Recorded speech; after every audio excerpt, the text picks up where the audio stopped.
Yeah, I mean, what impressed me the most about the Steelers in this game is early in the game, Cam Taylor-Britt kind of drags down George Pickens. It's an obvious penalty, but it just wasn't called. Like what? They just missed it. Whatever. That's fine. He grabs him basically almost by the helmet and takes him down, catches it, pick six the other way, and the Steelers overcame that to basically comfortably beat the Bengals on the road. They spotted them seven. How often does that happen? Where you just spot a team 7 points on a bad call? It was a bad non-call. It just was.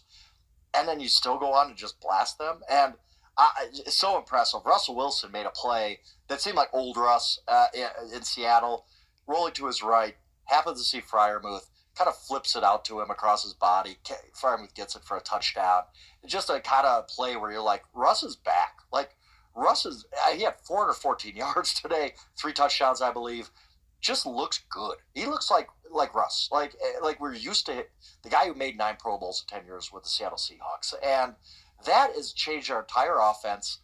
Again, I've talked about Mike Tomlin Coach of the Year, and I think what you were talking about kind of helps my point along, that they can win games however they have to win them. Mike Tomlin knows how to manage football games to get his team to win at the end. There's a reason he's never had a losing season, as we all know. The Steelers team can beat you in many ways. They're a tough team, really good on defense. The offense has come around in a big-time way. I think the one thing that they do have to worry about a little bit is George Pickens.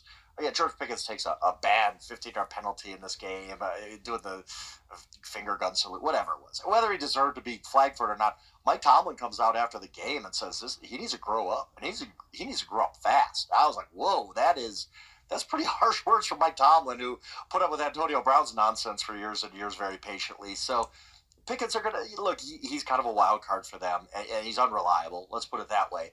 But other than that, the Steelers are as rock solid as you can get. Just a good football team that I think is going to win this division. And now the Ravens have dropped another game and be the type of team in the playoffs you just don't want to play. The Bills don't want to see this team in the playoffs. The Chiefs even don't want to see this team in the playoffs. They are tough. They are good, and they can win games in many different ways.